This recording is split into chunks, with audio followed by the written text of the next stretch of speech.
The judge looked at me and said, "Mr. Miller, you have a legal and moral duty to support your children." My wife smirked from across the courtroom, her victory just moments away. She had no idea that the sealed envelope my lawyer was about to open would prove I had no children at all. My name is Greg, and I'm 44 years old. For 20 years, I poured my life into a family that wasn't mine. I worked as a foreman on a pipeline crew, a brutal, solitary existence that took me to the loneliest corners of the country.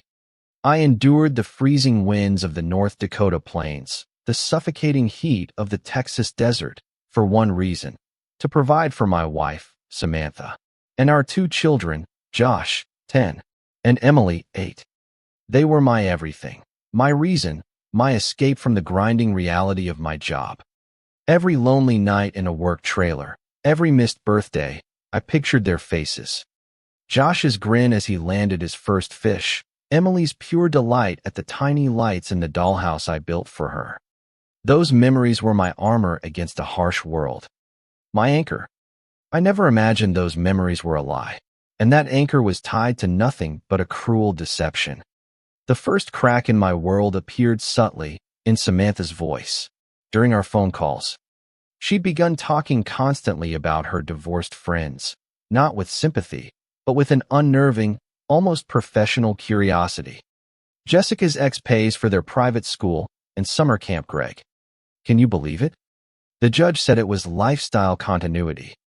"Brenda just got a new SUV as part of her settlement. Her lawyer called it non-negotiable." I dismissed it as harmless chatter. I was a foreman, a man who dealt with concrete problems, not suburban gossip. I was wrong. She wasn't gossiping. She was gathering intelligence. She was doing market research for a new life. A life where I was merely the unwilling financier. And she was about to make her move. Then the gaslighting began, insidious and relentless. I came home from a month-long job in Wyoming to find a brand new $10,000 living room set, an expense we hadn't discussed, glittering in our house. When I gently questioned the purchase, her face contorted into a mask of righteous fury. "Is this what it's going to be like, Greg?" she shrieked, her voice trembling with manufactured hurt. "I'm trapped here raising your children, keeping your house perfect, and I can't even buy a new sofa without being interrogated? My friends' husbands treat them like queens. They understand sacrifice." She spun it brilliantly. My concern became an accusation. My hard-earned money became a weapon to control her. She made me feel guilty for the very funds I was killing myself to provide. Every argument was a twisted performance, designed to isolate me, to grind me down, to build a narrative of my absence and her suffering. She was methodically building her case, laying the groundwork for what she thought would be her financial liberation. But she overlooked one tiny, almost invisible detail from a decade ago, a detail that would obliterate her entire future. The final brutal blow landed without warning. I returned from a grueling 3-week job in North Dakota, my body aching for a hot shower, and my soul yearning for the simple comfort of my kids' hugs. I walked into a house that was unnaturally quiet, too quiet. On the polished kitchen table sat an envelope, plain white, with my name in Samantha's perfect, elegant handwriting. Inside was a letter, cold and clinical, no preamble, no explanation. It stated she had taken the children to her sister's house, that she had filed for divorce, and that her lawyer would be in contact. Just like that, 20 years of my life, gone, reduced to a printed note. The silence in the house was deafening, a void where laughter and love used to be. My world, my purpose, my entire future evaporated.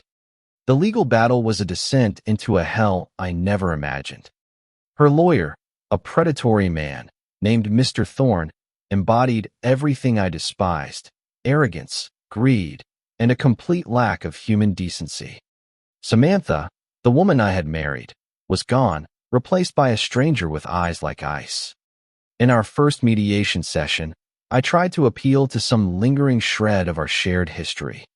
"Sam," I pleaded, my voice thick with a raw pain that felt too big for my chest, "don't do this. Don't destroy our family. The kids need us." She just stared at me, a blank, pitiless mask. "There is no us anymore, Greg," she said, her voice flat, devoid of any warmth. "There is just me, the children, and what you owe us." Thorne then slid a document across the table, her demands.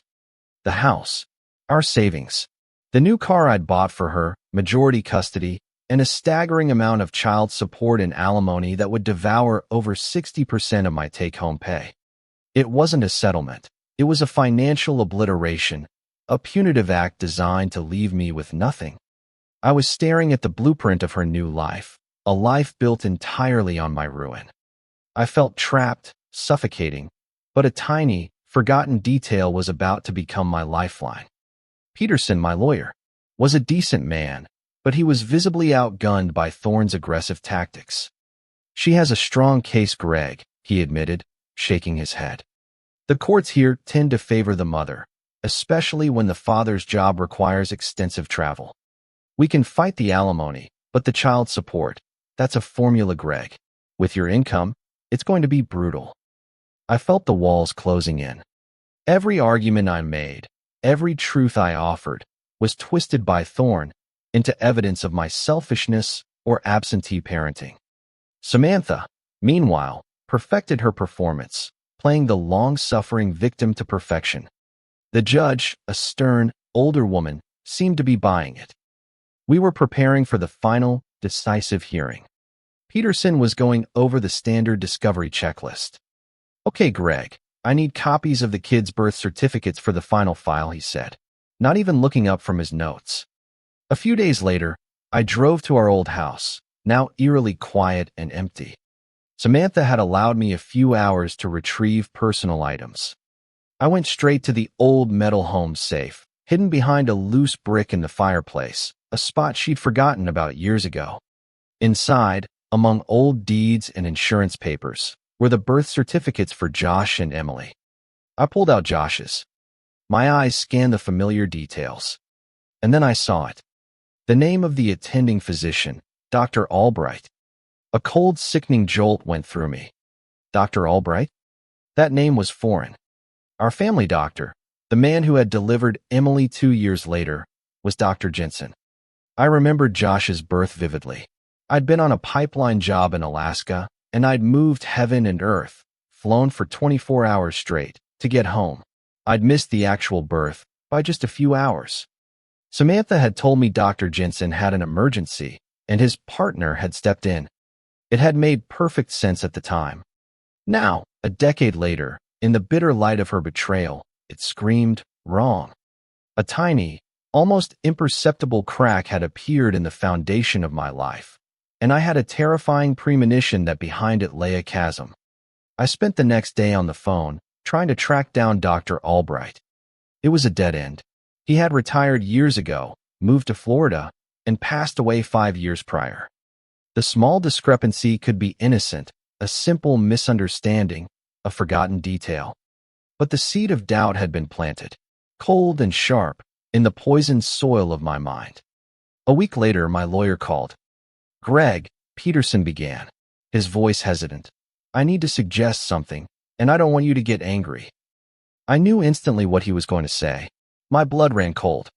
"You want me to get a paternity test?" I said, my voice flat, devoid of emotion.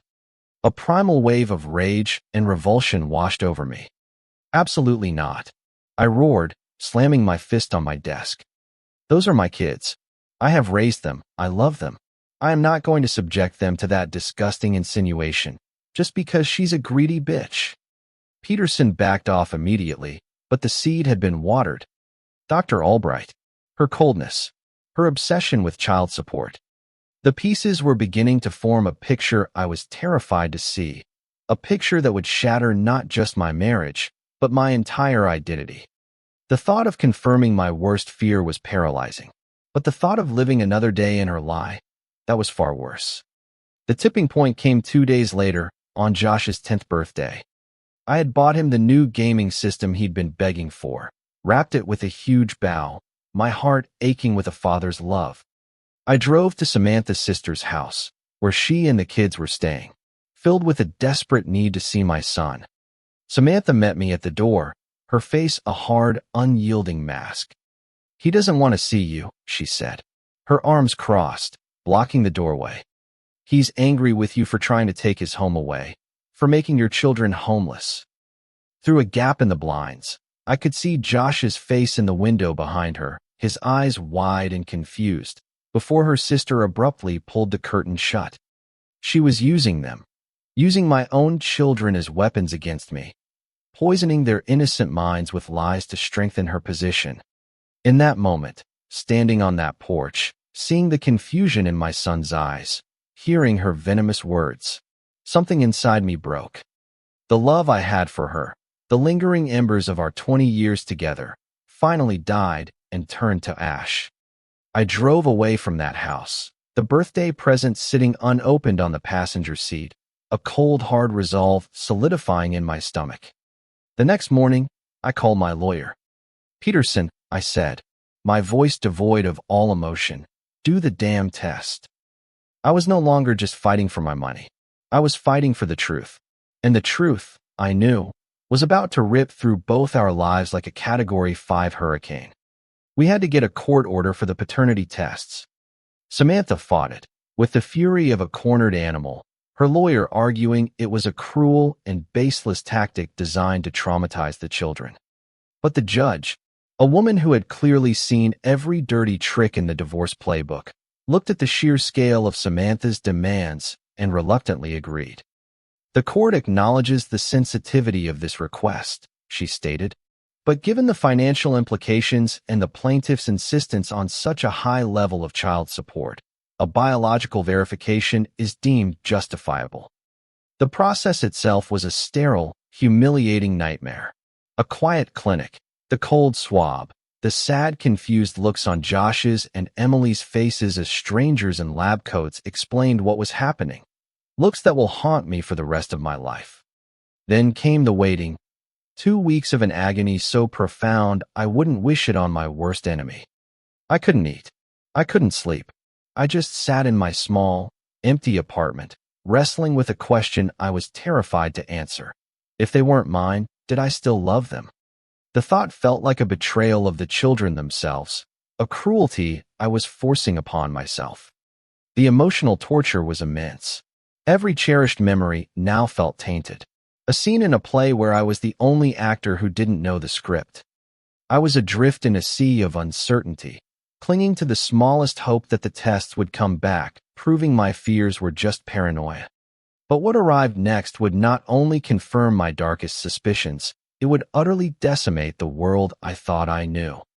The results came in a thick, sealed envelope delivered by a solemn courier to Peterson's office. I sat across from him, my hands shaking so violently I had to clench them under the table, unable to bring myself to open it. He opened it for me. He read the single sheet of paper, and his professional, lawyerly mask crumbled. His eyes widened, and he looked at me with a look of such profound pity that my blood ran cold. "Greg," he started, his voice soft, almost a whisper. I just shook my head, unable to speak, and he slid the paper across the desk. I looked down at the clinical black and white text, the words blurring through a sudden blinding haze. Probability of paternity for Joshua Miller, 0%. Probability of paternity for Emily Miller, 0%. 0. It wasn't just Josh. It was both of them. My son, my daughter, my entire life, my entire identity as a father, was a lie, a 20-year lie.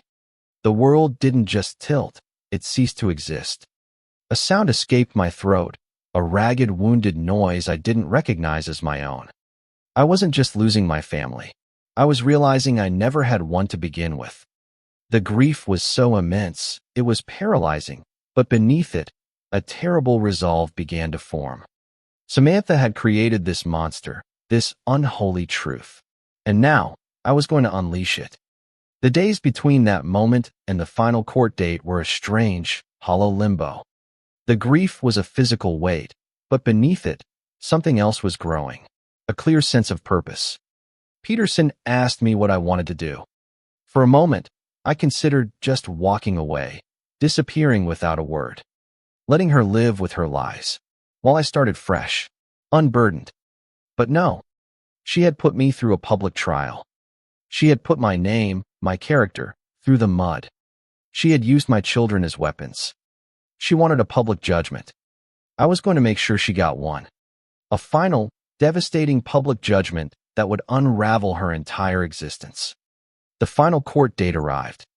I was a ghost, an empty shell of a man, but I walked into that courtroom with a chilling serenity. Samantha sat across from me, radiating smug confidence, whispering to Thorne, a triumphant smirk playing on her lips.